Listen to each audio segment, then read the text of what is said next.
Trust વોલેટમાં આવશે કે પછી એ લોકો કોઈ રીઝન આપીને રિજેક્ટ કરી દેશે. તો મેં તો સવારે ઉઠીને મતલબ ટ્રસ્ટ વોલેટમાં ચેક કર્યું તો એમાં એકચ્યુઅલીમાં જે પે આઉટ છે એ આવી ગયેલું હતું. 80% પ્રોફિટ સ્પ્લિટ hatte મને $108 પ્રોફિટ કર્યું હતું, તો એમાંથી મને $86 મળ્યા હતા. તો એ દિવસ તો આજના વિડીયોમાં આપણે વાત કરવાના છે કે આપણે કેવી રીતે આપણા ફર્સ્ટ પે આઉટ સુધી પહોંચી શકીએ. જો તમારો ચેલેન્જ 2 ફેઝનો હોય તો જે ફર્સ્ટ ફેઝ આપણે પાસ કરવાનો હોય છે અને સેકન્ડ ફેઝ પાસ કરવાનો હોય છે, ત્યારબાદ આપણને જે એકચ્યુઅલ જે અકાઉન્ટ મળે છે ફંડેડ અકાઉન્ટ, એમાંથી આપણે જે પ્રોફિટ કાઢીએ તો એ આપણને મળી જાય છે. મેં શરૂઆતમાં ઘણા બધા ચેલેન્જીસ લીધા હતા અને જે એકચ્યુઅલીમાં તમે યુટ્યુબ પર જુઓ છો એ લોકો એકચ્યુઅલીમાં તમને કહેતા નથી કે કેવી રીતે આપણે આપણા જે પહેલાં પે આઉટ સુધી પહોંચી શકીએ છીએ. મેં પણ ઘણા બધા વિડીયો જોયા હતા. એમાં જે ટ્રેડર્સ લોકો હતા એ લોકો એવું જ કહેતા હતા કે જો તમે તમારું ઇનિશિયલ ફેઝમાં છો, તમે તમારું ફર્સ્ટ ફેઝ પાસ કરી રહ્યા છો કે સેકન્ડ ફેઝમાં છો, તો તમે થોડું વધારે રિસ્ક કરો. પરંતુ જે એકચ્યુઅલમાં જે વસ્તુની તમને એકચ્યુઅલમાં જરૂર છે એ વસ્તુ એ લોકો કહેતા નથી. તો એ જ વિશે આપણે આજે વાત કરવાના છે. એન્ડ ફંડિંગ ફર્મ વિશેની જે રિયાલિટી છે, કેવી કેવી વસ્તુ તમને ફેસ કરવી પડે, એ વસ્તુ પણ તમને હું આજના વિડીયોમાં કહેવાનું છું. અરાઉન્ડ 2023માં મને ખબર પડી હતી કે એના પહેલાંથી ખબર હતી કે FTMO જેવી કંપની છે એ ફંડિંગ પ્રોવાઈડ કરતી હોય છે. પછી ત્યારે માય ફોરેક્સ ફંડ ખૂબ જ પોપ્યુલર હતું. માય ફોરેક્સ ફંડ છે એ બંધ થઈ ગઈ.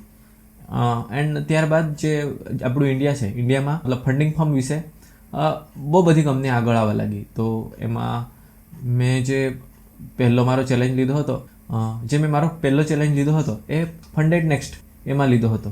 તો એમાં શું થયું હતું કે એકચ્યુઅલીમાં એમાં નવી કંપની હતી, તો 50% ડિસ્કાઉન્ટ આમ મળી જતું હતું. તો મેં ટોટલ 2 અકાઉન્ટ લીધા હતા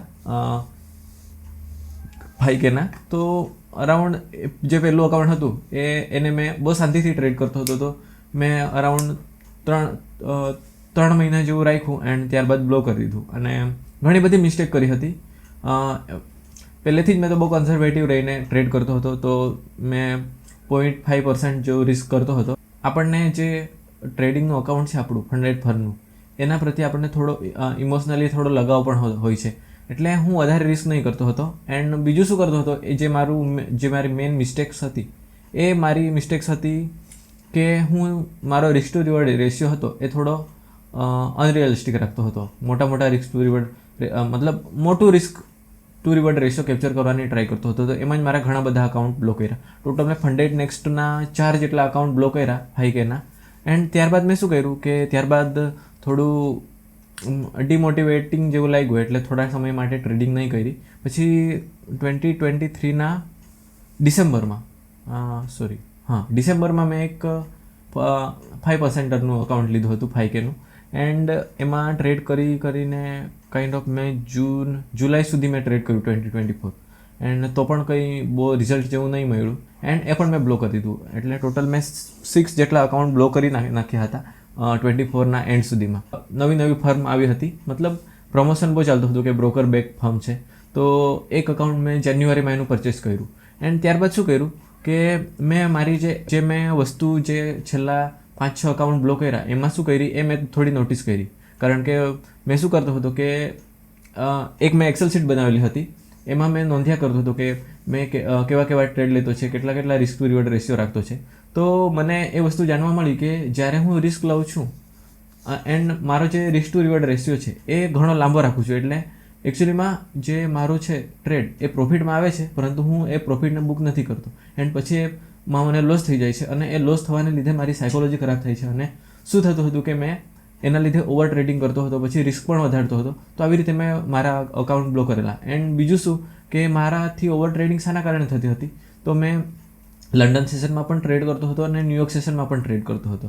એટલે એના કારણે પણ જે દિવસે પ્રોફિટ થતું હતું એ દિવસે પાછું એ પ્રોફિટ લોસમાં કન્વર્ટ થઈ જતું હતું. શાના લીધે? તો ઓવર ટ્રેડિંગના કારણે, બધા જ સેશનમાં ટ્રેડ લેવાના કારણે. તો આ બધી વસ્તુને મેં જોઈ એન્ડ જે મારી સ્ટ્રેટર્જી હતી એ પણ બહુ કોમ્પ્લિકેટેડ હતી. તો ત્યારબાદ મેં નિર્ણય કર્યો કે મેં એક મારું ટ્રેડિંગ પ્લાન બનાવ્યું, કે એકદમ સિમ્પલ ટ્રેડિંગ પ્લાન બનાવ્યું કે મેં આવી રીતે ટ્રેડ કરા. તો એ ટ્રેડિંગ પ્લાન શું હતું, તો મેં વિચાર્યું કે હું બહુ ઘણી બધી ટાઈમ ફ્રેમનો ઉપયોગ કરું છું. તો મેં મારી ટાઈમ ફ્રેમ પણ ઓછી કરી નાખી એન્ડ 4 આવરનો યુઝ કરવા લાગ્યો. એન્ડ 4 આવરની સાથે સાથે 15 મિનિટમાં એન્ટ્રી લેવા લાગ્યો. એન્ડ મેં નાની ટાઈમ ફ્રેમનો ઉપયોગ કરવાનું બંધ કરી દીધું. એન્ડ મારો જે રિસ્ક ટુ રિવોર્ડ રેશિયો હતો એ 1:5 1:10 ને આવો મેં લેવાનો ટ્રાય કરતો હતો. તો મેં એમાં શું કર્યું કે 1:2 મને એક દિવસમાં 1:2 મળશે તો ચાલશે, એનાથી વધારે મને નહીં જોઈએ. ત્યારબાદ બીજું મેં શું કર્યું, તો મેં આવું વિચાર્યું કે જ્યારે મને લોસ થાય છે ત્યારે મારી સાયકોલોજી બહુ ખરાબ થાય છે. શાના કારણે? તો મેં રિસ્ક વધારે લઉં છું. તો ત્યારબાદ મેં શું કર્યું કે આપણું જે મગજ છે, આપણું જે માઇન્ડ છે એ જેટલો લોસ એક દિવસમાં બિયર કરી શકે, મતલબ જેનાથી મારી સાયકોલોજીમાં કોઈ ફરક નહીં પડે, મને કોઈ પણ પ્રકારના ઇમોશન્સ નહીં આવે, એના માટે મેં શું કર્યું, તો મારું 5K નો અકાઉન્ટ હતું. એન્ડ એમાં મેં શું કર્યું, તો 5K નું 1% એટલે કે $50. તો $50 અડધા એટલે કે 25. તો મેં શું કર્યું કે 25 પણ નહીં રાખ્યા, મેં $15 રિસ્ક લેતો હતો એન્ડ $30નું ટાર્ગેટ રાખતો હતો. ઇટ મીન્સ કે 1:2. એન્ડ મેં ટ્રેડ ખૂબ જ ઓછા કરતો હતો. તો એનાથી શું થયું કે મને પ્રોફિટ થાય છે કે લોસ થાય છે મને કોઈ ફરક નથી પડતો. હું અઠવાડિયામાં ખૂબ જ ઓછા ટ્રેડ લેતો હતો. તો આવી રીતે મેં જાન્યુઆરીની 21થી ટ્રેડિંગ સ્ટાર્ટ કર્યું હતું. તો જાન્યુઆરી તો મારો લૂઝિંગ મંથ લોસમાં જ રહ્યો હતો.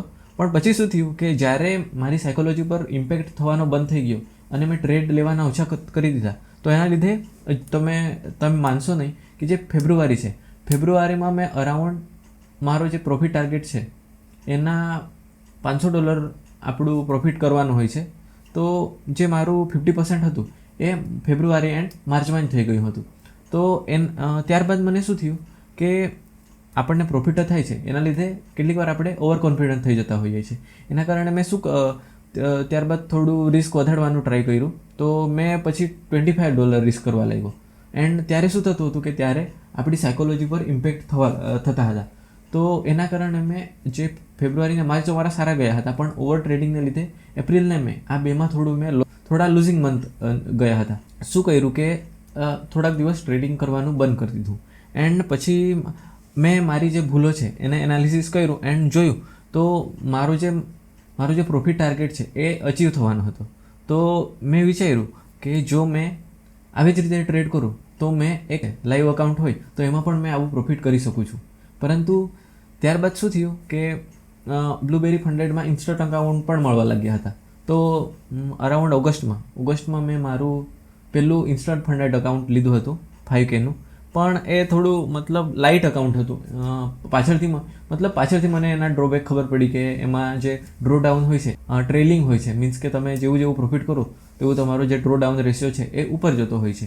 જે મારું ટ્રેડિંગ તો સારું ચાલતું હતું, બટ મને બિલીવ નહીં હતો કે એકચ્યુઅલીમાં ફંડિંગ ફર્મમાંથી એકચ્યુઅલીમાં પે આઉટ લેતા હશે. આપણે યુટ્યુબ પર ને ઇન્સ્ટાગ્રામ પર તો બધાને જોતા હોઈએ છીએ કે આ લોકો આટલા $, પ્રોફિટ બનાવતા હોય છે એન્ડ એમાંથી પે આઉટ લેતા હોય છે. પણ મને ક્યારે પે આઉટ મળ્યું નહીં, એટલે મને એટલો બધો ભરોસો નહીં હતો કે આ મને પે આઉટ આપશે. પણ જે મેં મારો જે ફેઝ 1 ક્લિયર કર્યો એના લીધે મેં ઇન્સ્ટન્ટ ફંડેડ અકાઉન્ટ લીધું. અને એના લીધે જ મેં શું કર્યું કે ચલો જોઈએ આપણને પે આઉટ મળે કે નહીં. તો ઓગસ્ટમાં મેં લીધું હતું. તો ઓગસ્ટમાં તો મેં પ્રોફિટ લોસ એવું કરીને થોડાક દિવસ એ મહિનો કાઢ્યો. એન્ડ પછી સપ્ટેમ્બર ને ઓક્ટોબરના અરાઉન્ડ શું થયું કે જે માર્કેટ કન્ડિશન હતી, મેં મોસ્ટલી જે ફોરેક્સ પેરને ટ્રેડ કરતો હતો એમાં માર્કેટ એટલું સારું નહીં ચાલતું હતું એન્ડ કન્સોલિડેશન ને એવું માર્કેટ કરતું હતું, એટલે મને લોસ થતા હતા. પરંતુ ત્યારે ગોલ્ડ એક સારું એવું ઉપરની ડાયરેક્શનમાં આપણને મૂવ આપતું હતું. તો એના કારણે મેં શું કર્યું કે ફોરેક્સની પેરને અવોઇડ કરી ટ્રેડ કરવામાં એન્ડ ફક્ત જે ગોલ્ડ છે ગોલ્ડ પર ફોકસ કર્યું. તો એના કારણે શું થયું, તો જે બ્લુબેરી ફંડેડમાં તમે જોશો તો $100 મિનિમમ તમારે પે આઉટ લેવા માટે બનાવવાના હોય છે. તો મારી પાસે તો ઇન્સ્ટન્ટ ફંડેડ અકાઉન્ટ હતું એન્ડ મારું અકાઉન્ટ અરાઉન્ડ બ્રેક ઇવન પર જ ચાલ્યા કરતું હતું. એટલે કે 5K નું હતું તો એમાંથી 5K માંથી થોડું પ્રોફિટ થાય, થોડું લોસ થાય. તો ધીરે ધીરે સારું એવું પ્રોફિટ થવા લાગ્યું. એના કારણે શું થયું કે મારો $100 મારામાં બની ગયા. તો મેં વિચાર્યું કે ચાલો ને આપણે જોઈએ કે આમાંથી પે આઉટ એકચ્યુઅલીમાં મળતું છે કે નહીં. તો જેવું $100 બન્યા એટલે મેં તો બહુ ખુશ થઈ ગયો. એન્ડ મેં શું કર્યું કે મેં પે આઉટ રિક્વેસ્ટ કરી દીધી. તો ત્યારે બ્લુબેરી ફંડેડમાં બહુ મતલબ પ્રોફિટ ડિનાયલ બહુ બધા થતા, પે આઉટ ડિનાયલ બહુ બધા થતા હતા કે તમે આ રૂલ બ્રેક કરેલો છે. એન્ડ થોડા રૂલ બી કોમ્પ્લિકેટેડ હતા બ્લુબેરી ફંડેડના. તો મેં વિચારતો હતો કે એ લોકો મારું અકાઉન્ટ કેવી રીતે મતલબ મારું પે આઉટ કેવી રીતે રિજેક્ટ કરી શકશે. એટલે એવું બધું મેં વિચાર્યું. વિચાર આવ્યો કે જો ફોર એક્ઝામ્પલ આપણને કદાચ પે આઉટ મળી ગયું તો કેટલું સારું. એટલે મેં તો ન્યુયોર્ક સેશનમાં ગોલ્ડમાં એક ટ્રેડ લીધો હતો, એમાં પ્રોફિટ થયું. એટલે મેં પે આઉટ રિક્વેસ્ટ કરી દીધું. પે આઉટ રિક્વેસ્ટ કર્યું તો એના માટે ટ્રસ્ટ વોલેટ તમને ખબર હશે કદાચ. તો ટ્રસ્ટ વોલેટમાં કે આવું આપણે ક્રિપ્ટો વોલેટમાં આપણે પે આઉટ લેવાનું હોય તો મેં તો એનો એડ્રેસ એમાં નાખી દીધો. એન્ડ ત્યારબાદ મેં સાંજે વિચાર્યું કે શું થશે, ઊંઘતા વિચાર્યું કે શું થશે, પે આઉટ મારા ટ્રસ્ટ વોલેટમાં આવશે કે પછી એ લોકો કોઈ રીઝન આપીને રિજેક્ટ કરી દેશે. તો મેં તો સવારે ઉઠીને મતલબ ટ્રસ્ટ વોલેટમાં ચેક કર્યું તો એમાં એકચ્યુઅલીમાં જે પે આઉટ છે એ આવી ગયેલું હતું. 80% પ્રોફિટ સ્પ્લિટ સાથે મને $108 પ્રોફિટ કર્યું હતું. તો એમાંથી મને $86 અરાઉન્ડ મળ્યા હતા. તો એ દિવસે મને આટલી ખુશી થઈ હતી કે મેં ટ્રેડિંગ કર્યું, એનું પ્રોફિટ આજે પહેલી વાર મને મળતું છે. તો એ બહુ નવાઈની વાત હતી. તો એવું હતું. એન્ડ એટલે કહું છું કે એકચ્યુઅલીમાં મતલબ પે આઉટ મળી શકે છે. જો તમે એક પ્રોફિટેબલ ટ્રેડર હો તો તમે જરૂર આ ફંડિંગ પર જે બ્લુબેરીને ટ્રાય કરી શકો છો. કારણ કે હજુ સુધી મેં બે પે આઉટ લીધેલી છે એન્ડ બંને મને મળી છે. તો તમને પણ મળી જ શકશે. પરંતુ જો તમે પ્રોફિટેબલ હો તમારા ટ્રેડિંગમાં તો જ તમે ફંડિંગ ચેલેન્જ લેજો. તમે પ્રોફિટેબલ નહીં હશો તો શું થશે કે તમે ખાલી ખોટા તમારા પૈસા વેસ્ટ કરશો અને અકાઉન્ટ બ્લો કરશો. એન્ડ આમાં રૂલ્સને એવા પણ છે, કારણ કે આમાં જો તમે બ્લુબેરી ફંડેડનું અકાઉન્ટ લીધું હશે તો તમને ખબર હશે કે આમાં ઘણા બધા રૂલ છે. ફોર એક્ઝામ્પલ લોટ સાઇઝના રૂલ છે. પછી જો તમે ઇન્સ્ટન્ટ ફંડેડ અકાઉન્ટ લેશો તો એમાં જે ડ્રો ડાઉન છે એ ટ્રેલિંગ બેઝ છે.